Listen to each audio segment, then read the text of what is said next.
the guys back in the 60s and 70s, I mean, they're smoking cigarettes on the line, before GPs, and, you see these old pics and stuff. It was a different time.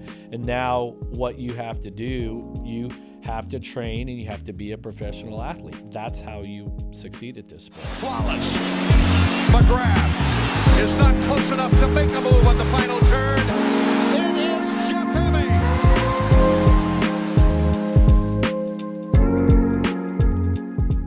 I met a gypsy. There's a lot to it. Like, I don't think the average person will never put their self out there on a level to be criticized by thousands of people, tens of thousands of people, millions of people. I mean, it's I don't know, like, it's definitely a weird thing. I don't think about it near as much as maybe I should at times. But I mean, yeah, that's the reality of it, So I mean, there's that's just one thing to kind of get over, and then there's obviously all the rest of the work that goes into it once you're even in that position.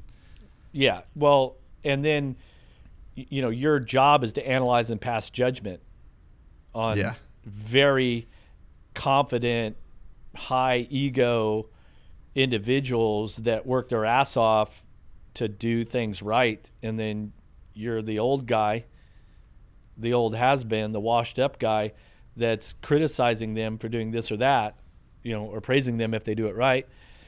And it's a tough position. And I remember it had been a few years that I was in Supercross, and I did pro motocross during the early part there also.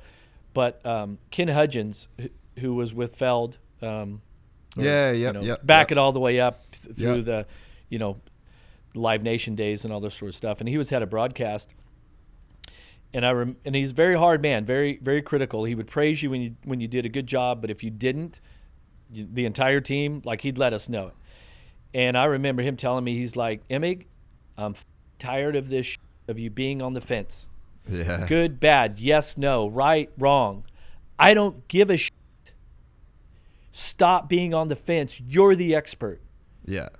Tell it whatever you say, I'm good with, because you're the expert. Just don't be on the fence about this shit. Yeah. Make a call. Have some balls to say when somebody did something wrong and stand by it, right? And it was like, okay, big moment. Now you really got to, and some of these guys are my friends at the time. Yeah. You know what I mean? Guys that I'm friends with, ride with, whatever. And so, man, you kind of, you gotta do this. And then, so that was a really pivotal point. And then also, our producer here in the U.S. is this guy, Chris Bondo, Papa Bear, produces all the pro motocross, all, Monster Energy Supercross events. He gave me this article out of like USA Today, and it was on Chris Collinsworth, the NFL, Hall of Fame, analyst. And basically the gist of this article was Chris is like, for years and years and years, I'm the analyst. He goes, and I'm kind of pulling my comments and to kind of protect the players because I thought, hey, I want these guys to like me. Yeah. Or I want this sort of this facade that there's some sort of friendship there that really isn't. He goes, and what I realized is, he's quite a bit older, especially than the players. He's like, these guys, they don't want to be friends with me. Like what am I protecting? Like they don't give a shit. Like that. Yeah.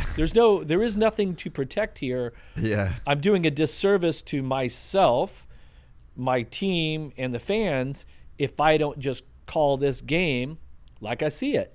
He goes, and once I was able to do that, he goes, I became a much better analyst. And Bondo gave this to me like, here's where you're at, and you need to make some decisions.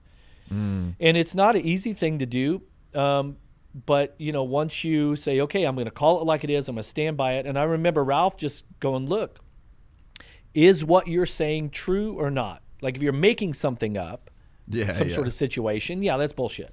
But if you think it's true and you watch the film, and keep in mind, there's so many things that are judgment calls. This was good or not, like what happened here, that we all could disagree on.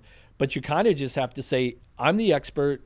Here's how I see it. This is what happened. Good, bad, great, whatever. You know what I mean?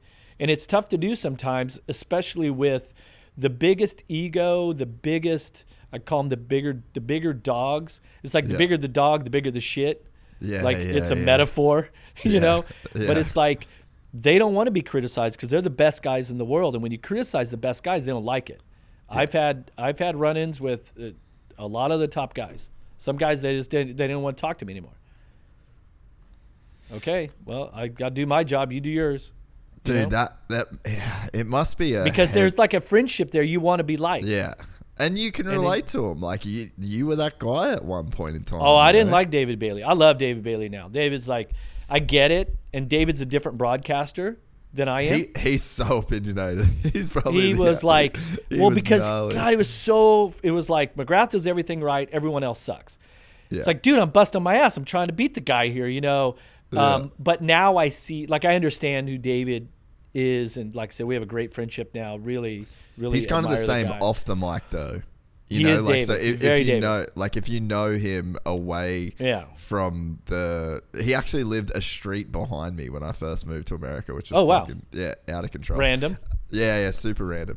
But yeah, so I like got to meet him and hang out with him and his whole family. Like, they're such nice people. And it's like funny that when you spoke to him, you were like, oh, okay, like you're the same dude. That's the way you talk here is the way you talk on the broadcast. Yeah. And so that's a challenging part. But as far as the broadcast stuff goes, I honestly feel like my accomplishments and what I have done in broadcasting is, to me, a greater achievement than what I did racing. The fact that I do what I do with World Supercross now and my career is extended again in that way, and the contributions that I get to give and be a part of with the broadcasting, to me is probably a better accomplishment than the racing. What about it is better in that respect? Well, I guess nobody knows except for me what it's like to live a life where you stutter and speech impediment and these sort of things, and the hundreds, if not thousands, of moments that are just uncomfortable and things like that. And then to be a part of, keep in mind the broadcast is a team effort. It's not like it's just me out there talking. I'm not trying to say that at all. But singularly for me, how I feel about being in this, position and getting to be the voice of the sport, voice of the riders and the teams, and deliver that. It's just really fulfilling for me. Probably a sense of responsibility also. That's probably an important factor. We're excited to announce the launch of our new membership site, gypsytales.com, packed with exclusive content and perks that you won't find anywhere else. This is your chance to become a part of the Gypsy Gang. And as a special bonus, if you sign up to an annual membership, you'll be entered into the draw to win our custom-built TC125. Gypsy Gang.